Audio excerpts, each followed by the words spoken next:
My name is Ivan Carrillo, and I'm a legislative advocate with the Association of California School Administrators. We very much thank you for joining us for our Supporting Site Leaders series. This is a newly developed series that's been put together by ACSA. The intent of it is to provide you with information, resources, and tools that are timely and relevant to the current context and the current challenges that you may be facing in the field. Today, as you know, our webinar will be focused on the topic of social emotional learning. And we're really honored to be able to partner with the Collaborative for Academic and Social Emotional Learning, otherwise known as CASEL. CASEL is very much a national leader in the SEL space. Our association has been long familiar with the work of CASEL.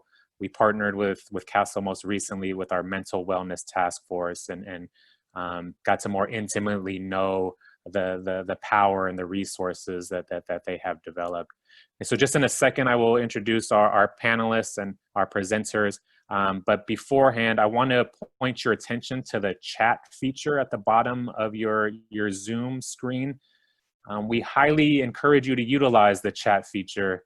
This webinar is very much intended on being a back and forth and to some extent conversational. So please, any comments you have, particularly if there are any questions you have, please utilize the chat box feature and your questions will be responded to.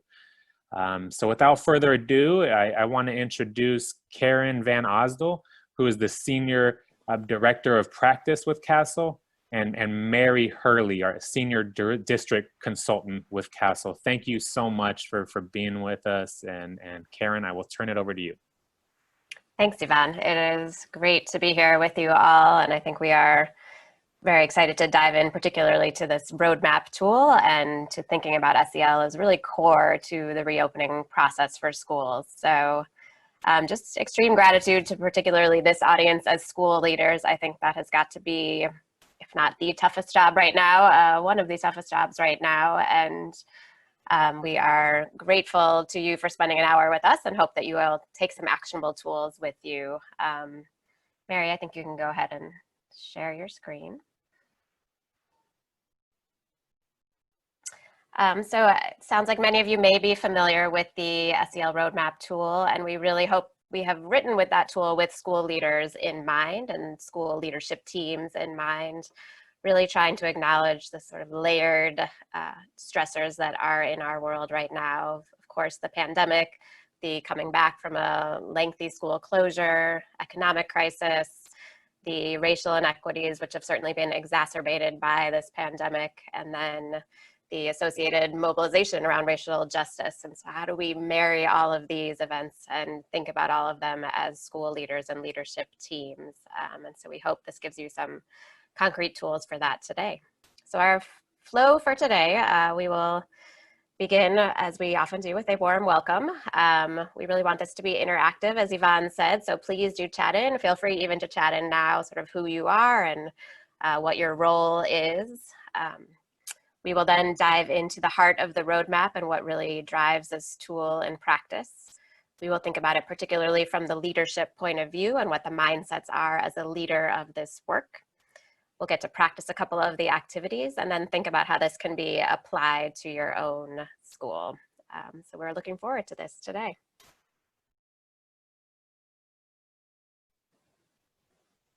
And I'll turn it over to my friend and colleague, Mary, who I think is on mute still.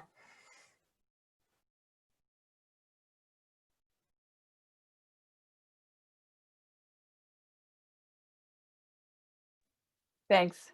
Thanks, everybody. I want to say how excited I am to be with you today because California is my home state. This is where I had my teaching career, where I worked in the district office in Oakland leading SEL. So it's very exciting to be with all of you who are leading California schools today. And with everything that's coming at us in this moment, so many things are demanding our attention and time. I want us to take a moment to remind ourselves back into our heart of hearts.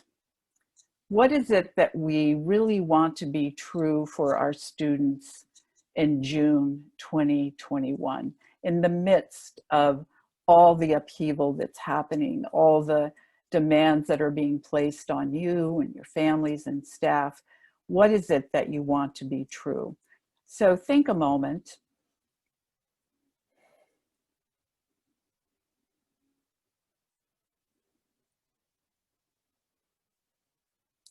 When those students are exiting in June 2021, and then write down 4 to 6 adjectives that describe what you want to be true for your students in June of 2021. What qualities do you want them to leave school holding?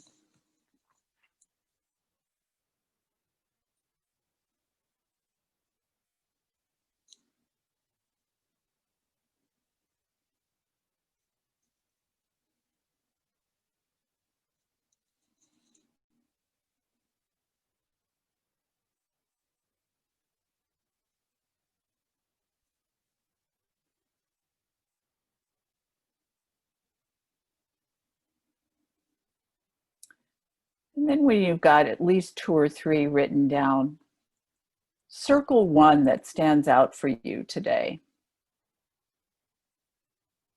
and share it in chat with us and your colleagues.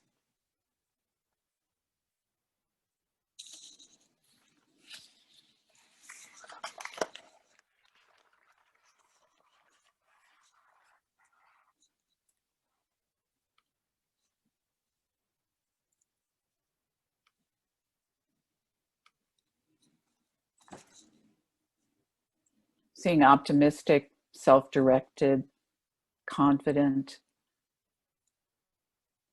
innovative, resilient, safe, cared for, empowered, loved, efficacious. As you're looking through these and noting what's coming in, also think about then if this is how you want your students to exit school. What is it that we have control of to attend time to these developing these dispositions, these skills?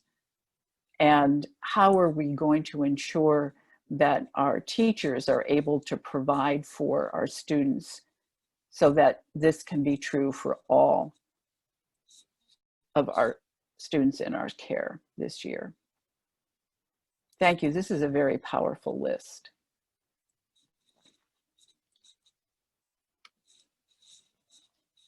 But what gets in the way of achieving our heart of hearts?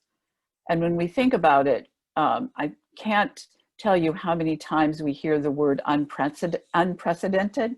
I think if you raise your hands, we could go like this, hundreds of times. Extraordinary, changing constantly. There's a crisis, it's chaotic. These are the things that seem to be getting in the way of achieving our heart of hearts. And this morning, I want to share a story with you that comes from Chicago about a principal who's in a very similar situation as all of you are. Didn't know until August whether it was going to be a virtual, hybrid, in-person environment. And finally, when she found out, she gathered his staff together and they had their first staff meeting. And she called it a cascade of what ifs. What if this goes wrong? What if technology breaks? What if kids don't show up? What if it's all falling apart? And she left the meeting feeling very ill-equipped for the year. And she was the only person in the school building. She went into her office and she began to cry, which is totally natural reaction to all of this overwhelm. And the first thing she did, though, was she reached out to a friend educator and she shared with her what she was feeling. And her friend offered her essentially some tough love and said, you know, you're not going to be able to lead your school this year with this negative and defeated attitude. It's just not going to work. And her response was, well, what do I do? What's happening here? And so the first thing they talk about together was how in the world you reframe your mindset to accommodate all this that's coming at you and lead. And then the next piece was around self-care. How can she as a leader engage in consistent self-care so that she feels less overwhelmed? And perhaps the most important part is she reminded her that she was not alone. She started calling other principals. They, of course, were generous, offered her help. And she realized that if she was having this kind of a challenge, then her staff was going to be equally challenged with the kind of mindset they were having, with the kind of urgency and overwhelm. And yes, she lost sleep at night. Yes, she was working constantly because she's human and we're all fallible in this moment. But in that reaching out and bringing her staff together, they developed a whole protocol about reframing and working in deeper collaboration. And I'm glad to say that the first day of school went great, even with technology crashes. But still, she's struggling. This is a year's journey for her and her staff. The reason I'm sharing this story with you is that, unbeknownst to her, she was actually following the critical practices in the SEL roadmap. She was engaged in a self-reflection. She was reaching out to colleagues. She was forming partnerships. She was engaged in care and healing for herself and among staff. And she was listening to students and families and learning and changing based on what she was hearing. And that's really what this is about, the roadmap work we're going to be talking about. Thanks, Mary. Yeah, Karen. Helpful. And as we think about the roadmap, I think, you know, we do not present SEL as a panacea that is going to solve all problems, but we do see it as a critical tool for this sort of collective problem solving and the building of the internal resilience and skill that is needed to be in community and to be in a learning community with one another right now. We really see this roadmap as an equity-focused SEL strategy centered on relationships and built on the existing strengths. I hope that if you've reviewed the roadmap, you've seen the way that it builds on the practices that may already be happening in your school. And Mary, it looks like we have a couple things showing on the screen now. I don't know why it's doing this. So, excuse me. No worries. We're going to. And while Mary's looking at that, we can take a look at this Margaret Wheatley quote, which certainly resonated with me as I thought about this period in time. I'll read it just because I think it's profound.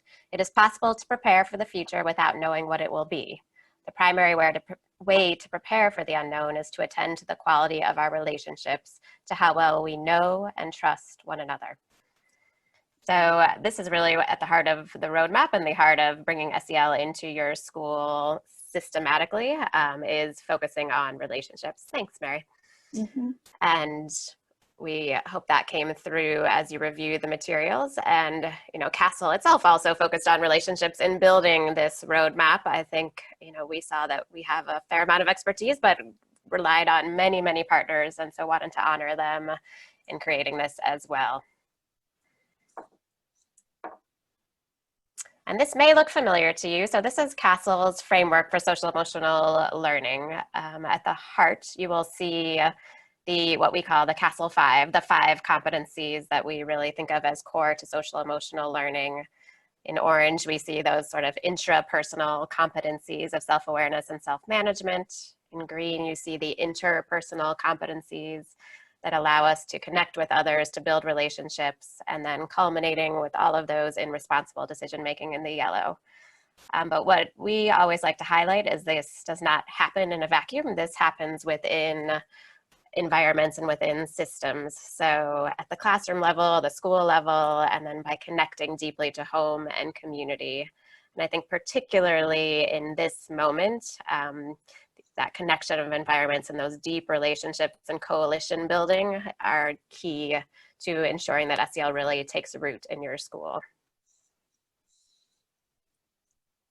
And we took a look at our social emotional competencies and really thought about, in this moment, what is really needed now? And I would encourage you to do sort of that thought exercise with your staff and with your team as well, or even just with yourself, but to think, even if you reflect on this morning, where did you have to use your self-awareness, your self-management, your relationship skills? I think for me, I highlighted, thinking about how my emotions are impacting the things I do, say, and write. And then under self-awareness and then under social awareness, similarly, I feel like I've had many conversations reminding myself, people are not operating at their fullest potential right now with all of the stressors. So how do we tweak the way that we are interacting and working with one another to ensure that we are acknowledging that this is a strain on all of our capacities? If you look at self-management, thinking about, working through complex emotions and also doing that self-work of recognizing and counteracting biases, which has been a key point of conversation for many of our adults, and also thinking about how this is playing out for students as well. And then in responsible decision-making, as in Mary's story, thinking about, when do you recognize the need for help and actually seek that help, to advocate for yourself about when you need support and to take action to support the collective well-being of others and social justice at large. So I'll give you a moment to take a look at these, and you can think about where, feel free to chat in if you feel like you're pulling on any of these competencies thus far today, and are thinking about this for your students as well.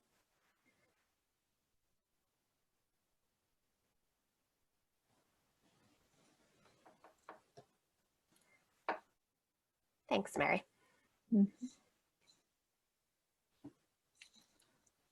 At CASEL, we're really learning to walk our talk, if you will. And we know that the Zoom environment presents really a lot of challenges for how do you practice adult social emotional learning in a Zoom world.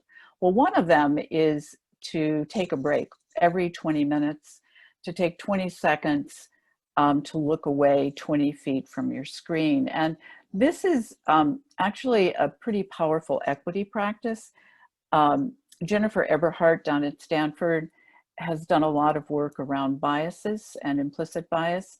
And her advice is that in our speeded up environment, the first thing that we can do is to pause, to go a little bit slower, so that we can be more thoughtful. So we're going to take a 20-second pause, look 20 feet away from our screen, and we'll be back in 20 seconds. I'll time it for us.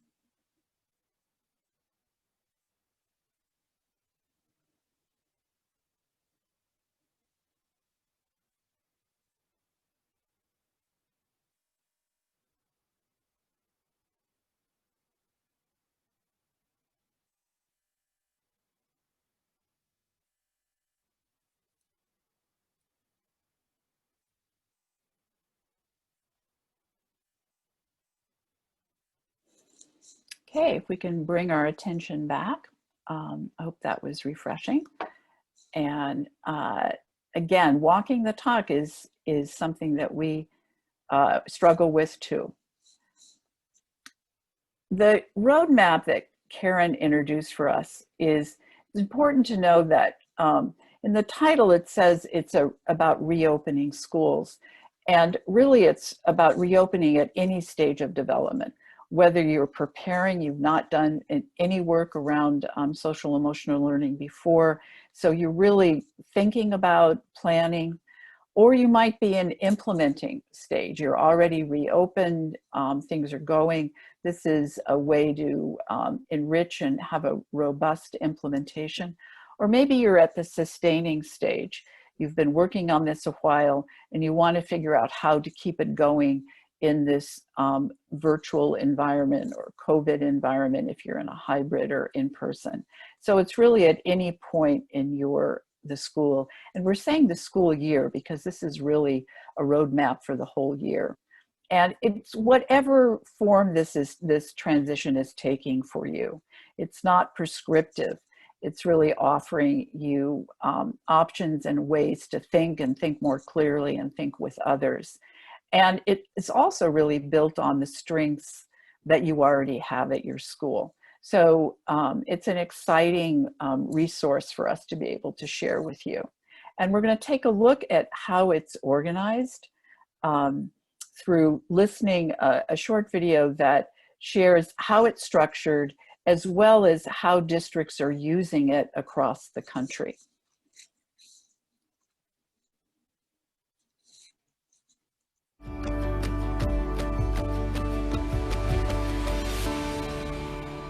We know that the school year will look different across the country, but whether schools will be in person, virtual, or a hybrid approach, the learning experience will be shaped not just by the pandemic, but also by the complex and layered impacts of racial injustice, economic inequities, grief, stress, and trauma.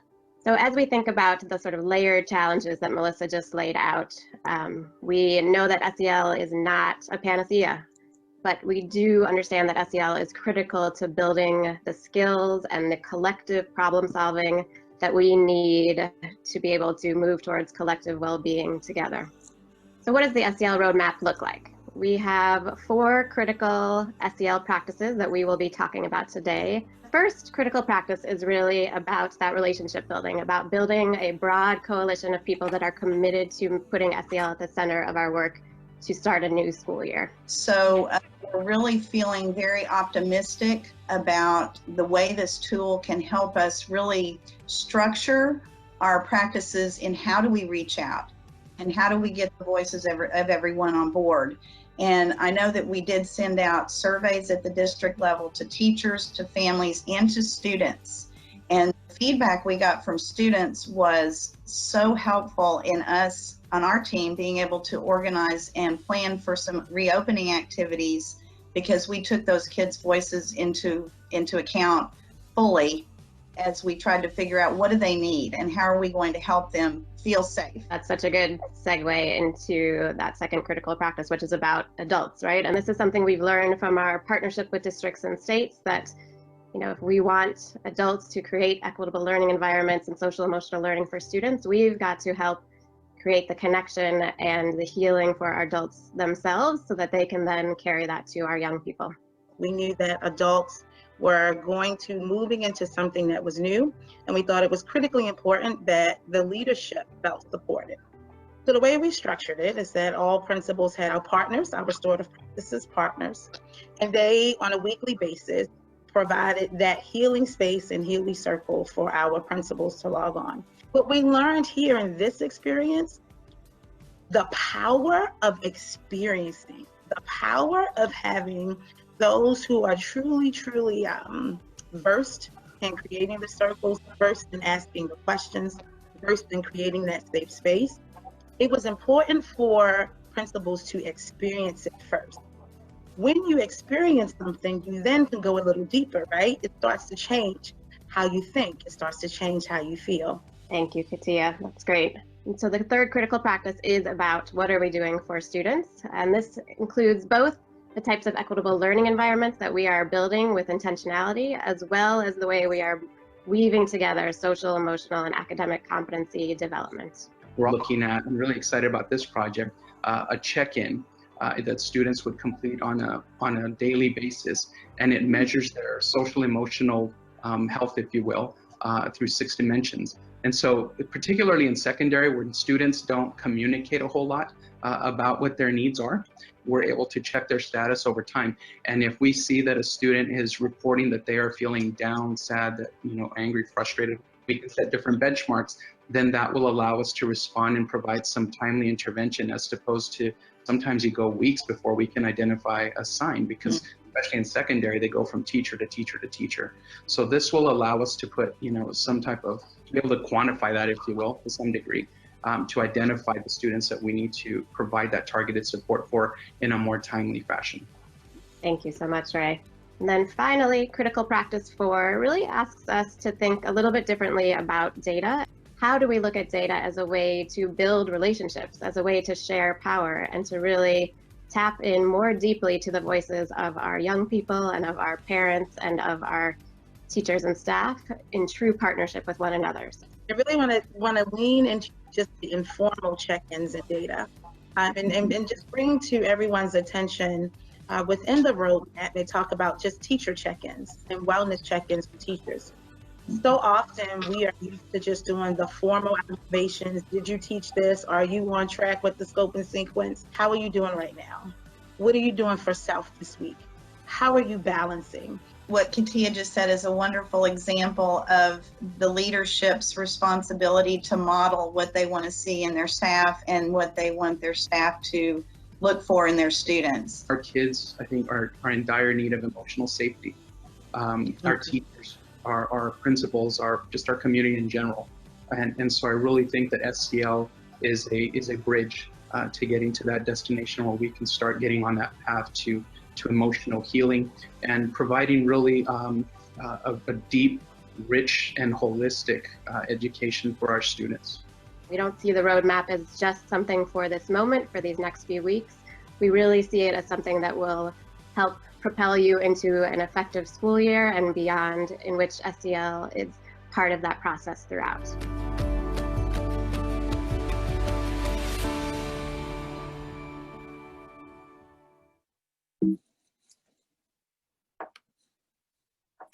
Well, we get a double dose of Karen this morning, so thank you, Karen, for doing that for us.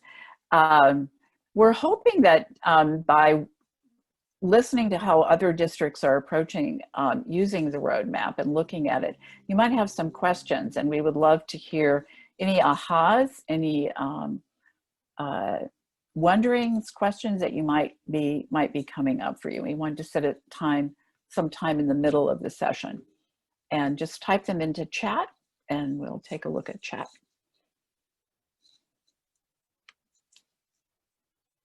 Oops, sorry.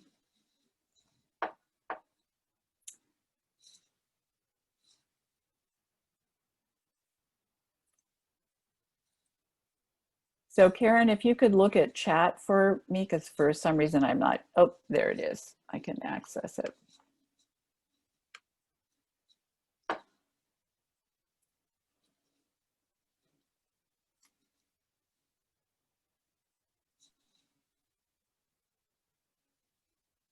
The question about Baltimore, yes, the principals are doing this in a virtual space in Baltimore, and they're continuing it this year as well.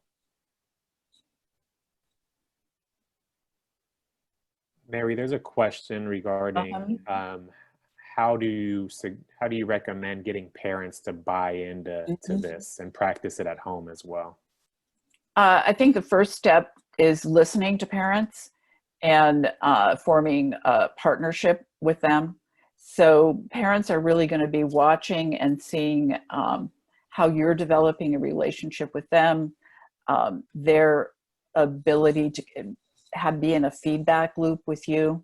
So the first starting place is really listening and modeling social emotional learning in your own practice as leaders. And then the invitation comes to learn more about SEL as a family practice. One of the most important shifts in our relationship with families in a COVID environment or virtual environment is that children are learning at home with their families. And so the family environment is the learning environment. And that partnership is really critical. Any other questions popping up that you see? Yeah, there was also questions related to another set of stakeholders, which would be teachers. And if there are teachers who are resistant to SEL, recommendations for getting buy-in amongst teachers as well. Sure. Again, I think it starts with the listening piece and understanding their perspective and figuring out why. Usually it's around time and that too much is coming at a teacher. So then as a leader and being part of the leadership team working in a district is prioritizing the social emotional learning work that you're going to be doing as a leader, and engaging with teachers about how social emotional learning in service of equity shows up, and not overwhelming teachers with too much on their plate so they can't learn a new practice. So again, the listening and including teachers as partners is a huge step. The other way teachers learn is they really learn from one another. So having a few teachers in a community that support and understand SEL are really your most powerful allies for engaging and inviting other teachers into trying out social emotional learning. Say a quick note, we're going to talk about tools later, but in the roadmap, and Gianna, I don't know if you want to link, there's a website as well that have all the tools linked really easily for you. There are a couple of free tools that can be good student check-in tools. And then you'll also see the essential questions that come under each section. And I think we've seen a few schools and a few districts use those as sort of the organizing, reflective questions to ask as a team as they lay out their plans for this year. So those questions I think have been really powerful for people either in professional learning or in your planning with your reopening team. Yeah, I think the questions are really exciting because now we're actually going to take a look at the critical practices. Great. And some of the tools that are involved with this. So this is very much about the family piece. And oops, I don't know why this. Oops, I've jumped ahead of myself. So the first step that we ask folks to take in the roadmap is that self-reflection, and taking a moment to, just in the story of the principal from Chicago. She sat down with herself. That was her first relationship, and grappled with the overwhelm that she was feeling in order to develop a leadership mindset that she could bring to her team. So we're going to practice this activity that is in the roadmap, and it's 5 reflections in 5 minutes. So we're going to look at each of the reflections for a minute, with the goal of you deciding which reflection is really the most compelling for you today, thinking about your leadership mindset. Is it around teamwork? It's not possible to do this on your own. Think about your closest colleagues. How have you built relational trust? How you will build this relational trust throughout a larger, more diverse planning team, and what is essential to bring in others who have different views and experiences. We'll hang with this for a minute. How is this showing up in your own work?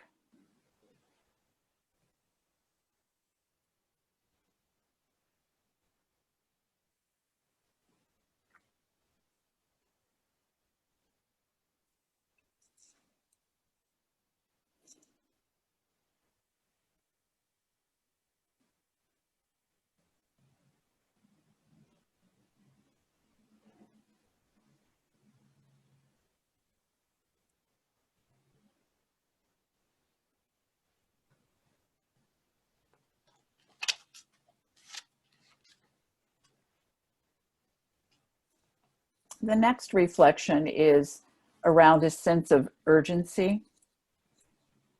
So many times this can hijack our ability to think critically, particularly around equity. How will you resist the urge to jump into a critical practice without thinking through the rationale?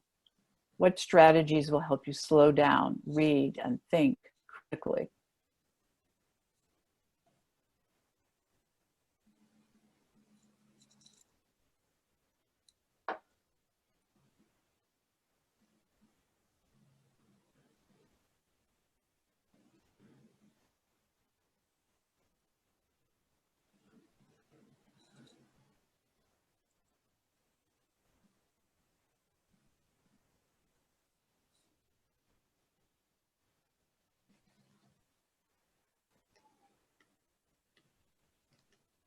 Where is this showing up in your own leadership now?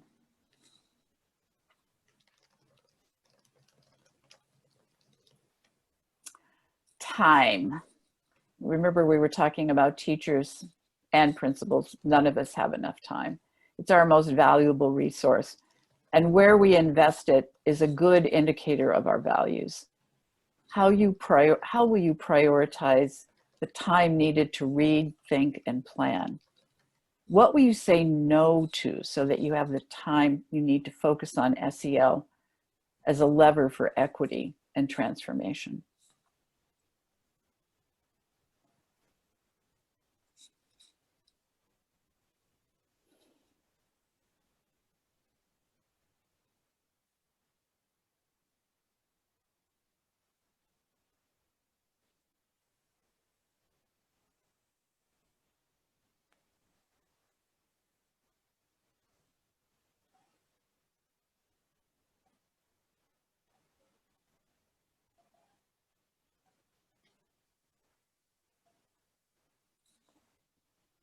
Complexity. I can't think of a more complex start to the school year. This year is full of complex problems and uncertainty, and we won't be able to fall back on standard practices and procedures. How can you prepare yourself to be in a state of constant learning and flux? How do you keep your core values at the center while the landscape shifts around you?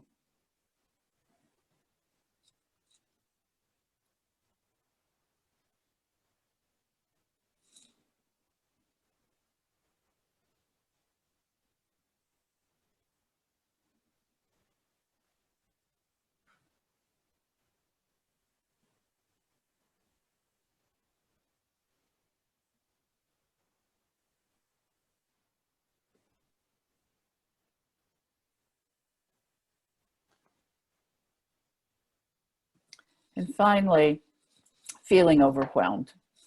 If it feels like too much, it is too much. Trust your feelings. There will be many moments of feeling overwhelmed, so plan for what happens when those feelings come up for you. What can you do when something is too heavy, too much, too many? What are your strategies for taking care of that in other parts of your life?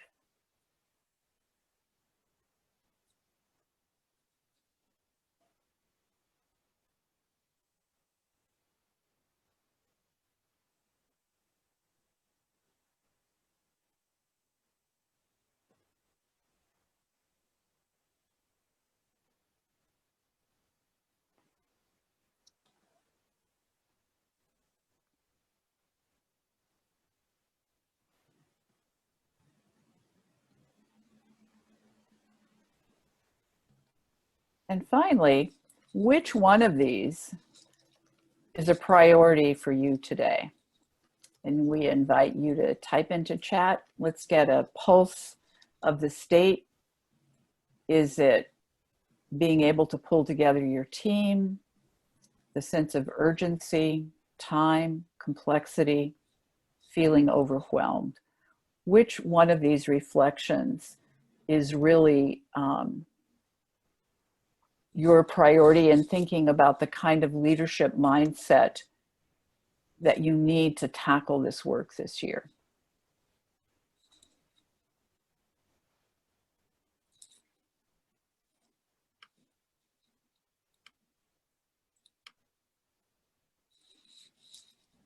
Whoops. Don't know why this is doing this on me. Thank you.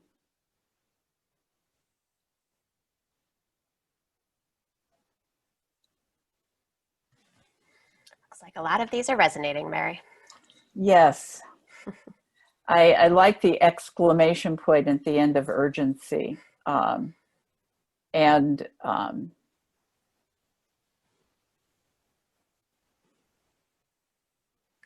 like a lot of folks are putting in just a panelist, but we're seeing a lot of urgency, teamwork, complexity, and all of the above.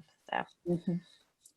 Yeah, this is the first activity in the roadmap that we invite leaders to take on before they actually get into the nuts and bolts. Because getting a mindset, your mindset framed out for this is super important. Otherwise, it just goes in and you're pulling out things that in the moment it's kind of picking and choosing and not really having a plan with a team to really take a look at it. The advice at the end of this is now you go find a trusted colleague to talk with and go through the roadmap together with them. So that's what we're going to do. We're going to go into the roadmap with this group of trusted colleagues. And the first critical practice is around deepening relationships and building partnerships and planning for SEL. So I'm going to ask you to read through these activities that are part of critical practice 1.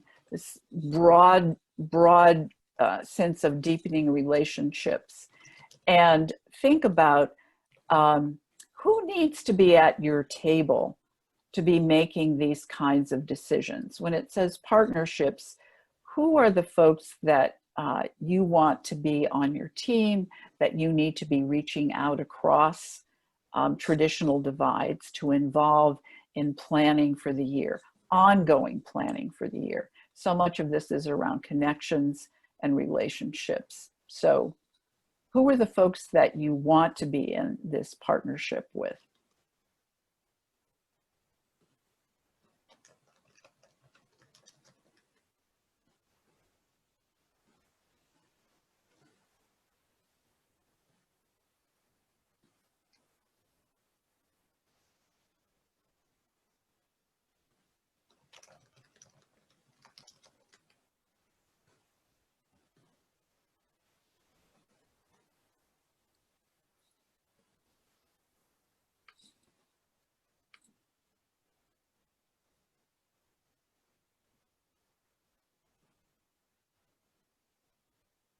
So thinking of, is it fostering new relationships that elevate student and family voice? Is it developing two-way communication strategies, particularly in a virtual environment? Being able to examine the impact of SEL efforts so that your decision making is informed? Or is it building a broad coalition? All of these are important, but which one do you think you're thinking about? These are the people I want at the table to grapple with these. And we'd love to see them in chat. Who's coming into the table?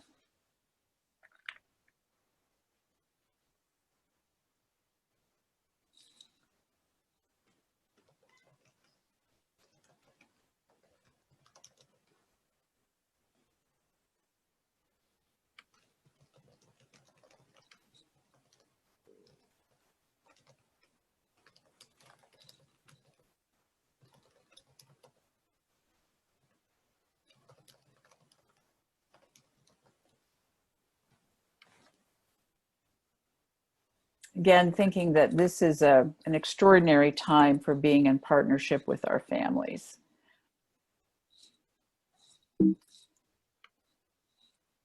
Oops. We move on to critical practice 2, which is also about adult and adult relationships. But this is focused on the adults in the more traditional school community. And it's designing opportunities where teachers, staff, extended staff can connect, heal, and build their capacity to support students.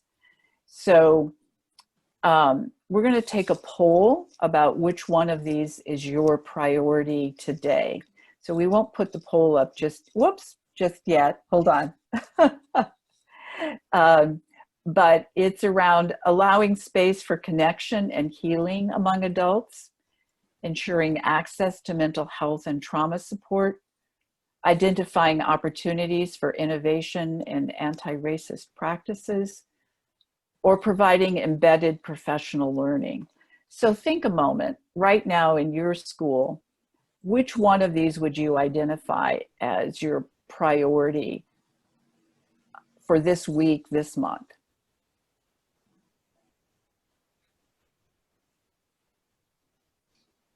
And go ahead and vote.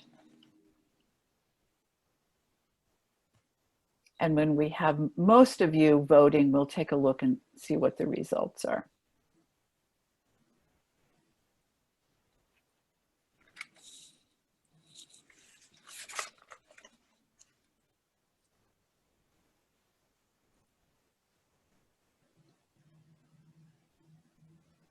You should see a box popping up on your screen with little radio buttons you can push, but if not, you can just chat in which one you're prioritizing. Oh, thanks, Karen. Sure.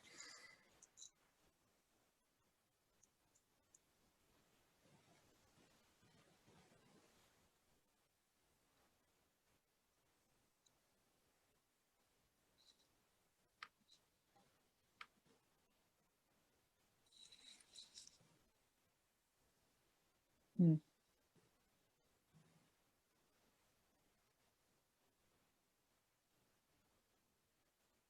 That's great. Mm-hmm.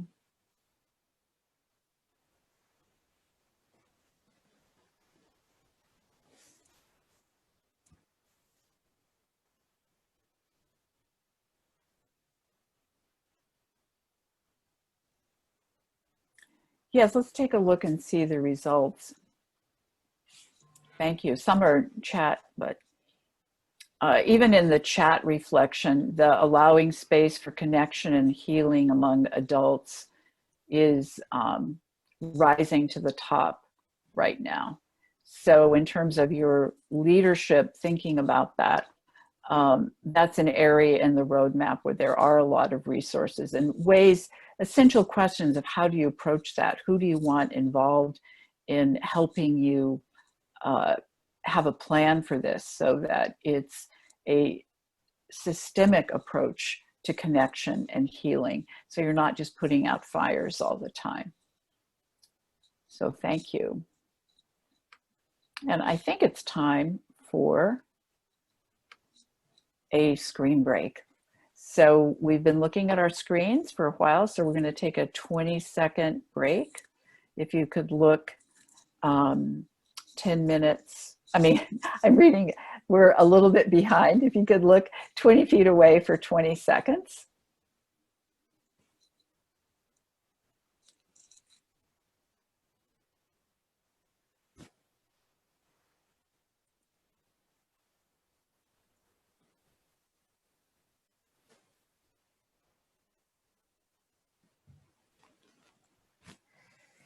And we'll come back.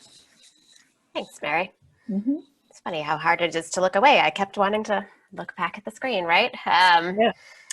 So for SEL Critical Practice 3, this is really about, what are the learning environments and experiences we are creating for our students. And this really builds on a few areas. So, that's the adult to student relationships, the student to student relationships. How are we weaving this into our daily practices, whether those are morning meetings or afternoon meetings, or into the academic instruction that's happening, whether remotely or in person. I saw a couple people in chat mentioning they're integrating SEL with MTSS, which is something we see a lot of our districts doing really intentionally. So that's a beautiful way of doing this. And then not sort of brushing our current reality under the rug, to really have that time, just as we were talking about for the adults, to think about, what has the impact of these last few months been on us? What are we seeing around racial inequity and the striving for racial justice? How do we bring that into our curriculum and into our conversations?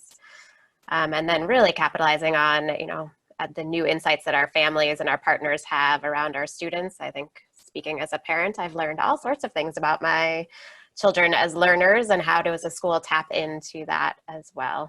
So would love to hear just if you have a practice that you think is going really well in one of these areas, or you really leaned in and tried something new in one of these areas, please do chat that in so your colleagues will know to reach out and connect with you. There are also a number of tools in the roadmap itself that you can use in these areas.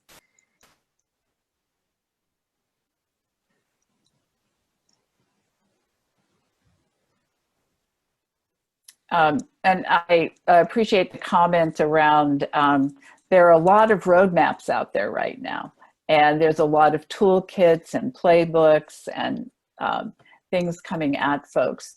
And so this is where the trusted relationship happens, and talking to colleagues who are using the roadmap, being on a team that you're looking at playbooks and toolkits and seeing which one is a good match for your community. And that's actually part of the roadmap process as well. This is not the end all and be all, it's really the beginning. Thanks, Mary. Mm-hmm. We can go to critical practice 4. Mm-hmm. And this is about data, and I think using data in different ways, and I think really leaning into student voice in a more deep way and hearing, what has worked for them in the last few months, what has not worked for them in the last few months, and what are they recognizing about themselves as learners, and similarly for educators, I think they may have discovered some new passions and tools and ways of teaching, and some may very much be struggling, and how do we play to the strengths of folks? And then finally, families and community members figuring out ways to elevate their voice. So if you have new ways that you've been engaging any of these stakeholders, please feel free to share that in the chat with all panelists and all attendees. And you will also note that there are tools that are freely available that can survey tools for students, check-in tools for educators, survey tools for families. So you can take a look at all of those.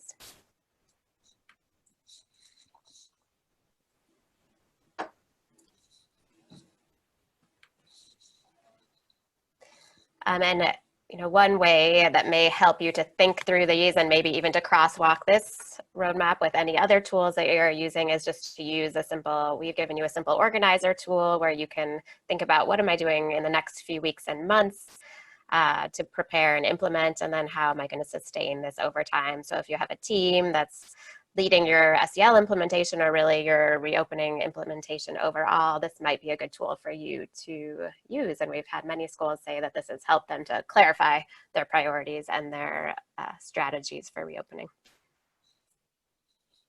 And then finally, since there are lots of tools in our roadmap and in all sorts of other venues that I know you are facing, I pulled out a few that we thought would be most useful as a school leader. So you'll see there's a protocol for a 5-minute chat that principals can have with their staff members, just to begin to model that building in of SEL that we want to see then happen with students as well. There are SEL self-care assessment and action plan that actually one of our partners created, but I think is a really lovely tool to help teachers think about, what is the self-care I'm going to do? And I saw several of you saying you're going to be more intentional about that and to do that as well. There's look-fors in distance learning to think about what does it mean to do SEL in a distance learning format, and how can I start to think of it's probably a lot of things I'm doing already, but how can I be more intentional about those and know how to build those into my lesson plans?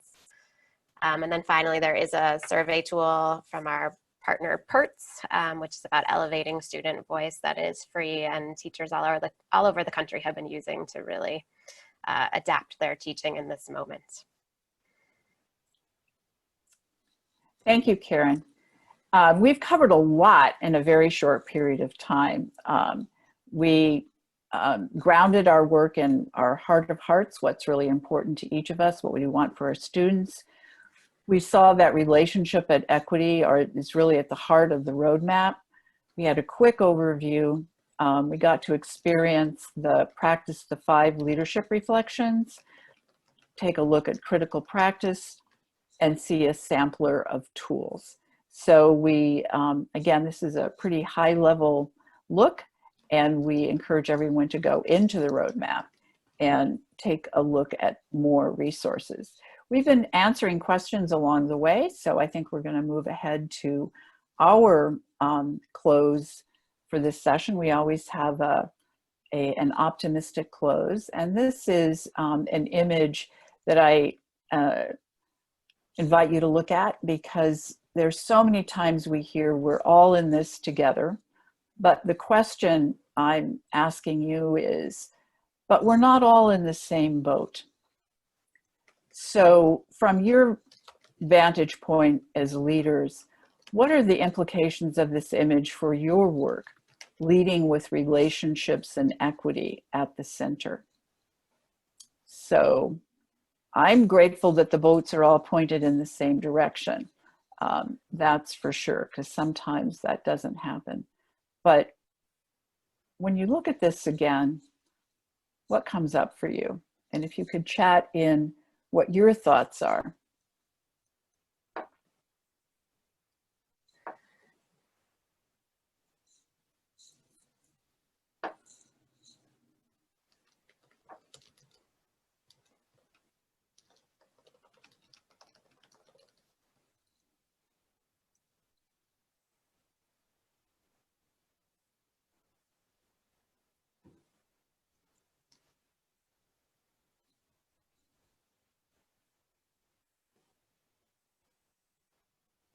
Hmm.